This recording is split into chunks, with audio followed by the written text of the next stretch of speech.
Hey Yahweh, mama. Hey Yahweh, oh. Hey Yahweh, mama na yo. Hey Yahweh nanga yo kumame. Hey Yahweh, papa bana mama. Natali na Biblia ngai na moni ana.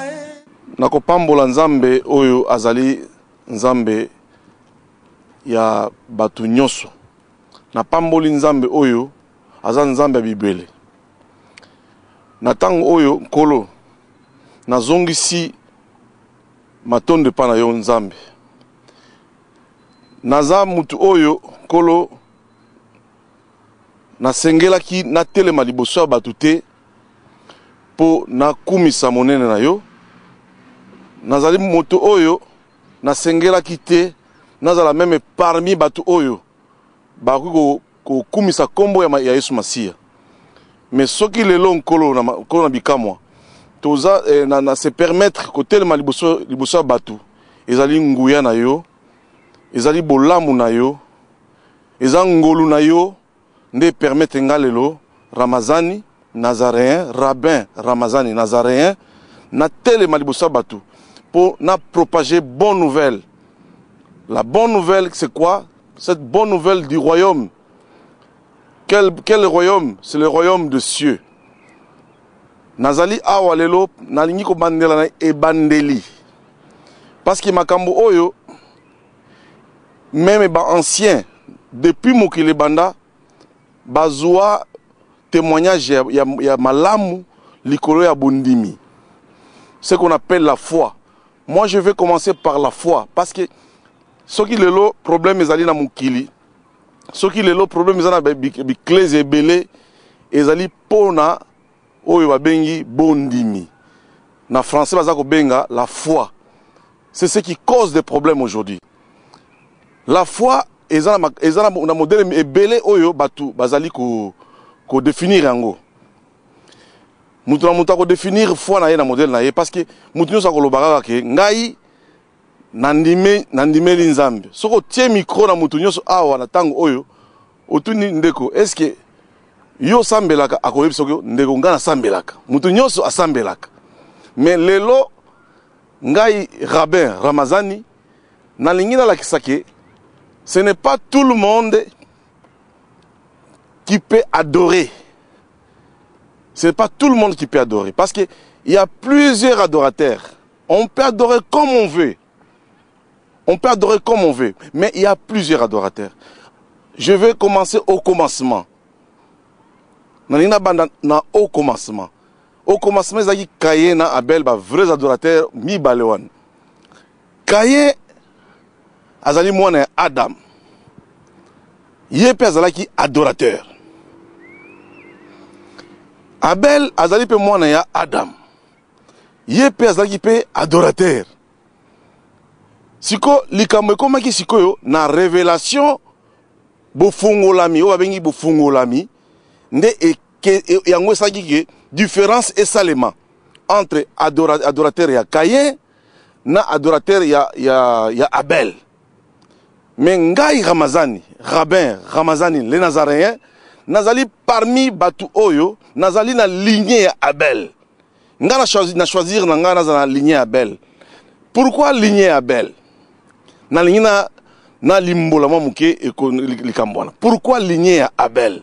Nga na ndimi nazala ngambo ya Abel ki nazala ngambo ya Caïn. Na yebi ke Abel asalaki adoration na ye avec révélation. Et cette révélation c'est quoi? Cette révélation, c'est quand Abel voulait adorer, il a adoré avec l'agneau. Alléluia. Donc, depuis Kala, depuis le commencement, Abel, si je peux encore, vrai dire encore, que Abel azali mukristo ya mboyewan. Batulelo soko tuni ki bukristo bakoyebi soki no, mindelende bayeli biso ki bukristo, liboso to banda koyeba ki bukristo te. Mais ngana koyebisa bino ke kibo Christ e banda lelo te, kibo Christ e banda depuis jardin d'Éden. Adam ye moko azaki premier chrétien ya liboso en passant par Abel. Abel azali deuxième chrétien. Et ceux qui toquent sous toi qui t'a mouké, troisième chrétien, Azalaki 7. Abel a passé par 7. 7 en passant par Noé. Noé en passant par Abraham. Abraham aussi, c'est un chrétien. Quand Abraham voulait encore aller adorer, comme nous avons adorateur, quand Abraham voulait encore adorer, il a dit à ses serviteurs, viens, on va aller adorer notre Dieu. Arrivé quelque part, en dessous de la montagne, il est monté avec Isaac pour aller adorer. Mais il a laissé les autres en bas. Mais, arrivé en cours de route, Isaac a révélé quelque chose encore de très important au Nazak Oloba. Il y a un vrai adorateur au Nazak adorer Nzambe na révélation. Isaac Alobina papa na papa Albine boy. Namoni koni. Namoni mbeli. Namoni pe moto. Wapi agneau. Alléluia. Wapi agneau. Donc, quelque part, l'adoration est très très important. L'adoration, c'est quelque chose de très très bien pour adorer Dieu. L'adoration, ça montre aussi la foi. Quelqu'un ne peut pas adorer Dieu sans avoir la foi. Tu peux commencer à adorer comme tu veux. Tu peux être un adorateur comme tu veux. Mais si tu n'as pas la foi au vrai Dieu, tu peux adorer n'importe quoi. Alors, au monde, Batunios va adorer. Na Barabe va adorer. Ebinde babenga nzambe na bango. Na Congo, to ebinde to benga nzambe na biso, ya ba noir. na Inde. Ebinde babenga nzambe na bango. Mais ngai nalingi ko adorer nzambe ya Abraham, ya Isaac, na Jacob. Pourquoi nzambe ya Isaac, ya Abraham, ya Isaac, na Jacob? Parce que c'est un Dieu avec révélation. C'est par là que nous connaissons que, c'est par la foi que nous connaissons qu'il y avait le jardin d'Éden. Sans la foi, au koyeba te ki jardin d'Éden. Nani aela kiyo que koyeba que jardin d'Éden exista. Na makomi, o euti na kati Abraham, Isaac na Jacob. Donc Moïse Dieu l'a révélé. Akoma makamu nyoso oyo ya ibandeli ya mukili. Bato ya science balakisi biso mukili ndenge bandaka na modèle na bango. Moni bango pe bazana bundimi na bango, eza bundimi mususu ngwana. Ça aussi c'est on appelle la foi. Bazana foi na bango. Mais ngai foi o ngana za ko lakisa bino, c'est la foi d'Abraham, d'Isaac et de Jacob. Cette foi qui a commencé dès le commencement, depuis le jardin d'Éden, et nous savons que c'est lui le seul Dieu de le commencement jusqu'aujourd'hui. Pourquoi Naza Koloba ki azali nzambe ya commencement? Parce que makambo Naza Koloba etali ba païen te. Ba païen bola nangai makambo yo o nyosa kolanda na télévision, o nyosa kolanda na internet. Ayeba ki so azana mu Christ te. Azana foi te ya Abraham, ya Isaac, ya Jacob te. Makambo yo etali ete. Makambo yo etali kaka batu oyo bazana bondimi ya kondima ke nzambe wana oyo aza le même na kata jardin d'Éden hier par Abraham, le même par Pierre aujourd'hui. Le même Dieu. C'est celui que nous et c'est celui que moi Ramazan je me permets aujourd'hui de venir vous révéler ce Dieu là. Je viens vous dire que c'est par rapport à la foi que nous sommes en train de parler. Je vais parler par rapport à la foi. La foi vient de ce qu'on attend. Vient de ce qu'on attend. La Bible dit que la foi vient de ce qu'on attend. Et ce qu'on attend vient de la parole de Dieu. Donc, ce que nous avons dans Hébreu 1, verset 1 jusqu'à 2. Hébreu 1, verset 1 jusqu'à 2. La foi, c'est une ferme assurance des choses qu'on espère, qu'on n'a jamais vues. Mais, oza bondimi ki non, eloko yo, balobelinga, eloko yo, parole de Dieu, elobelinga, eza nenyewan. C'est la folie vraiment. La foi, c'est comme la folie. La foi n'a pas de lien avec la connaissance ya mukili yo. Bata mukili baza la connaissance na bango. Bata science, bata ebele baza la connaissance na bango. bata maikari bata nani rose croix franc-maçonnerie bazana ba foi na bango bazana connaissance na bango o eza différent na foi o ngana za kolakisa. Ça n'a pas de sens, ça n'a pas de rapport avec ce que je vous dis ici. La foi c'est comme si na pesa un exemple moko pour comprendre que bon mona que non eza folie na autre parce que la foi c'est la folie. Mu Christ balobi que non balobi que ngulu oyo ngulu ye wana nde agneau. Ou balobi mboa ye wana agneau. Mais yo mu Christ lobi amen. Ozomona kino soki mutu na mayele la kibomoto boye so atali boye azomona kaka ezali ngulu. Menga nazomona eza ngulu te naza agneau. Ozomona, c'est ce qu'on appelle la foi. C'est ce qu'on appelle la foi parce que la foi c'est une folie. La foi c'est une folie qu'on ne peut pas vraiment kondima kaka boye. Mais biso toza bato oyo tondimi ke Yesu Masia ye wana azali nzambe. Toza bato tondimi ke Yesu Masia ye wana azali roi ya ba roi nyonso na mokili oyo. Biso to sepeli toza la sima ya Yesu Masia wana to salela ye na kata mokili oyo. Biso toza bato to se ranger derrière muto oyo bato nyonso na mokili baboyi. Ba juif baboyi, bato nyonso na mokili baboyi. Bato ya mayele bele baboyi, bato ba mbongo ebele baboyi. Mais biso toza bato to ndimi ke ye wana nde nzambe, to ndimi ke ye wana nde roi ya ba roi nyonso. Tu vois, c'est la folie hein. Parce que la Bible dit que non, pour les juifs c'est la folie qu'on accepte que Jésus-Christ c'est lui Dieu. Mais moi je veux vous dire que non, ce n'est pas moi c'est pas moi Ramazan qui a commencé comme ça. C'est quelque chose qui a commencé dès le commencement par cette lignée de gens qui étaient au ciel avec le Seigneur. Biso toza bato oyo to uta na lola to yebike Yesu Masia ye wana nzambe. To yebike Yesu Masia ye wana nkolo. To yebike Yesu Masia yende kolo ya ba kolo nyoso, dont le roi de tous les rois dans ce monde. To yebi. Et puis dans Jean 10 verset 11 de la Bible, je connais mes brebis et mes brebis me connaissent. Ça veut dire que dès le commencement, on a été avec lui. Il nous connaît. Et nous aussi, moi Ramazani, Rabbe Ramazani, na yebi Yesu Masia.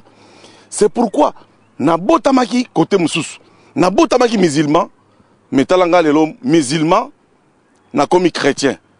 C'est la folie, hein. Pour la folie, comment yo musulman, au tiki islam, au komi pas ma Yesu Masia. C'est la folie. Mais moi je vous dirais que c'est pas la folie mon ami, c'est ça la sagesse. La foi c'est la sagesse. Je vais commencer à vous expliquer maintenant. La foi c'est la sagesse. Donc muto yo azana bondimi, muto azana foi, ye wana azana boanya.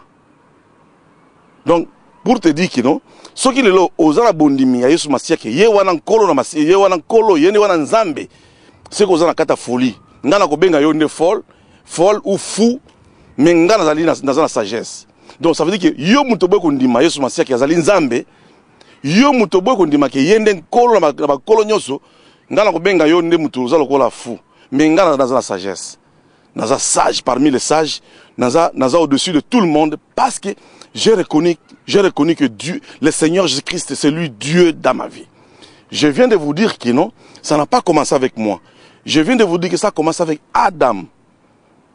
Ça a commencé avec Abel. Par révélation, Abel, pour adorer, pour qu'il puisse adorer Dieu, il a placé l'agneau. Isaac, le fils d'Abraham, pour qu'il puisse adorer, il a demandé à son papa que nazomona makambo nyonso awa nzete bakoni zali mbeli zali, mais où est l'agneau, Seigneur? Tu vois? Donc la foi c'est la foi, c'est ce qu'on appelle la sagesse. Et quand quelqu'un qui a la sagesse, c'est celui qui est intelligent. Ngala kolobake bato nyonso bazana foi en Christ, qui acceptent que Jésus-Christ est Seigneur et Dieu pour leur vie. C'est wana na ko benga bango bayanki. Ba vrai bayanki bango wana. Donc mutoyo ayebiki non Yesu Masia nde nzambe. Ba vrai bayanki bango wana. Et puis bato wana bayanki wana komona baza bilombe. Ba bilombe wana baza batoyo nzambe abandana bango depuis. Et puis jamais nzambe azwaka bato moko pamba pamba. azwaka babilombe. Babilombe lokola Abel. Babilombe lokola Noé. Babilombe lokola Abraham. Donc grand prêtre mokili. Donc lelo so moni Ramazan lelo à côté makambo c'est que dans un grand prêtre. Dans un grand prêtre. Ozo mon. Donc ce qui yo lelo on dit meli Yesu Masia, o comme la bondimi. C'est que ngala ko benga yo prêtre. Ça c'est un. Mutu yo azala na foi, lisusu aza mutu yo abanga quand même l'état. Parce que tous on a deux pouvoirs dans kata mokilo. Tous on a pouvoir ya l'état, tous on a pouvoir ya Nzambe, tous on a pouvoir oyo ya nature. Ce qui mutu ozo reconnaître l'état té. Oza mutu yo oza na bonyama, oza yankete. Vrai yankaza mutu yo aza ko respecter l'état. Vrai yankaza mutu yo aza ko tosa mibeko ya l'état parce que utambola correct, oza na problème dans batuté. Pourquoi nous avons mutu na yanke? Parce que aza mutu moko yankaza mutu yo aza ko tambola na droiture. Bo biso to poni soki moni nga na poni ko ya pa Yesu, na poni ko tambola na droiture. Yango na lobi na za yanke. Nazo yanke parce que na poni ko ya ko tambola place lumière. Ba lobi ke mutu yo alingi atambola malamu aya na lumière. Lumière wana c'est Yesu Masihi. Ozomona. Nga naza ko bengo lelo ndeko nanga et siko zo fanda wana soko za na kiti, soko za wapi na minute oyo. Naza ko benga yo okota na lignée ya bilombe. Ba bilombe mokili. Et puis ba bilombe wana nyoso bangonde bakolo mokili oyo. Soko moni ba bilombe wana nyoso batika ba trace mokili oyo. Bato ba respecta Nzambe. Bato ba respecta César. Bato ba respecta nature. Ozomona. Soko boy ko tosa Nzambe, tosa nature. Soko boy ko tosa nature, tosa César. Ozomona. Parce que lelo soko sali muninga mabe, nature ko rattraper yo. Soki nature rattraper yo te, l'état okanga yo. Soki pe l'état ba okanga yo, Nzambe okanga yo pe. Donc, ils ont trois pouvoirs dans notre bawana. Oyo, bayanke, bato bazana bondimi, baza ko respecter. C'est pourquoi moni ba pharisien, ba qui ko tester Jésus-Christ Massihi. Balobi, est-ce que ils a permis de respecter ko futa impôt? Ba ko tester, batala soki elombe Yesu Massihi ko lobanini. Atuna yo bo pesa na za pièce mbongo wao. Ba pesi pièce mbongo. Habibo na mbongo oyo nani azali nani elonge nani za nakata mbongo babi au César. Voilà. Donc à César c'est qui est à César, à Dieu c'est qui est à Dieu. Ça veut dire que lui-même le maître, lui-même le Dieu créateur, il a respecté César, il n'a pas touché à César. Et d'ailleurs devant Pilate a dit ici César que je suis le roi et mon royaume n'est pas de ce monde. Or ba juif bazaki na roi musuzuté. Ba juif bazaki na roi kaka Nzambe. Donc lui-même il a dit que il est roi. Je suis roi et mon royaume n'est pas de ce monde. Je suis roi et mon royaume n'est pas de ce monde. Ça veut dire que nous avons notre royaume et notre royaume est au-dessus de tous les royaumes qui sont sur la terre. Et nous moi Ramazani Rabin Ramazani Nazaréen nandimi ko za nakata royaume wana bon babilombe nyoso bayaka nakata royaume wana baza bato babenga bato ya foi ndeko nanga na otoloba na yo ke soko za na foi ça veut dire que oza elombe soko za na foi ndi babengi yo oza na mutema malamu oza na mutema malamu na otoloba ke no ko za na foi lisusu et la kisi oza na mutema malamu. Pourquoi on dit que la foi est aux âmes malades? Parce que la foi vient de ce qu'on entend. La parole pénètre dans les cœurs et ça transforme la vie de quelqu'un. Quand la foi, la parole pénètre dans les cœurs, ça transforme votre vie. Et quand ça transforme votre vie, tu deviens une bonne créature. Ou comme un bon citoyen dans l'État. Nature peut accepter et accepter parce que oza ko tambola correct et puis comme mutu malamu ozomona bato yo baboy ko to sanzambe baboy ko za na bondimi bato baza bato yo baza mutema mabe. Ça veut dire que soko boy ko ndimela Yesu oza mutema mabe oza satana oza mwana ya Caïn parce que Caïn peut azaki adorateur mais adoration na yetango saki adoration nzamba boyango à cause de mutema mabe. Ça veut dire que ce qu'on a la foi c'est que vous avez mutema malamu et koloba lobi kino kaka batamite malamu bangonde bakozala na ye na lola. Omoni exemple moko ya de ba miyibi mibale wana ba de yanke mibale wana de yanke moko azo représenter Caïn moko azo représenter Abel o azo représenter Caïn bandi ko finga nkolo bi yo loba yiki oza roi osaka ba miracle ba kambo bele bele po ani kasi okoko sa ba miracle min to bimana sika tozali awo yo kasi koyo génération ya lignée ya Ramazan lignée ya Abel lignée ya Noé et répondre eboy andeko nga na yo tosaki mabe nga na yo tozala miyibi nga na yo tosalaka mobulu ya mabe l'état ekangaka biso de temps en temps mais ndeko oyo aza na katikati awa asalaki na ye eloko ata moko te omoni choix mbala moko asali prière na ye epai ya nani epai ya agneau et directement sa prière a été exaucée directement. Mon frère mes sœurs oyo oza kolanda na tango oyo komona nga folie te komona nga lokola mutu moboy te nauti koloba ke bato wana mitema mabe na tango oyo eko moment oyo boko sambwa soko yebi kozala mutema mabe ndeko so na bino na bibo muta mutema mabe nde muto oyo aza na foi te. Ça veut dire que quand on dit la foi c'est la foi en Jésus-Christ. Donc tout le monde qui sait qu'il ne veut pas avoir la foi, celui qui ne veut pas accepter Jésus-Christ comme Seigneur et Sauveur aza mutema mabe. Yango lobi lelo bobanda kolanda émission yo chaque fois na kati ya nani ya YouTube pe na kati ya Facebook. Donc et comme émission moko non stop jusqu'à la fin de ma vie. Donc tout royo batamite ma bende boko sambwa boza pe déjà ko sambwa pona lobi na zobenga mi batamite ma be pona nini. Donc boza lokola bato yo mutu akufaki na Jésus-Christ na ikulusu yanke moko wana ya lignée ya Caïn bazo ba les caïnistes batamite ma be boko sambwa. Ça veut dire que si tu ne veux pas reconnaître Jésus-Christ comme Seigneur et Sauveur oko sambwa ndeko yake pa Yesu Masia comme ça okozala na rémunération. Donc CPC libela okozanga keloko moko te soki lelo moni ozozanga makambo nonyo ozosala ezo raté ezo échoué parce que oza lignée ya caïniste oza mutema mabe. Viens vers le Jésus-Christ, ta vie sera bien assurée. Nzamba pambola yo.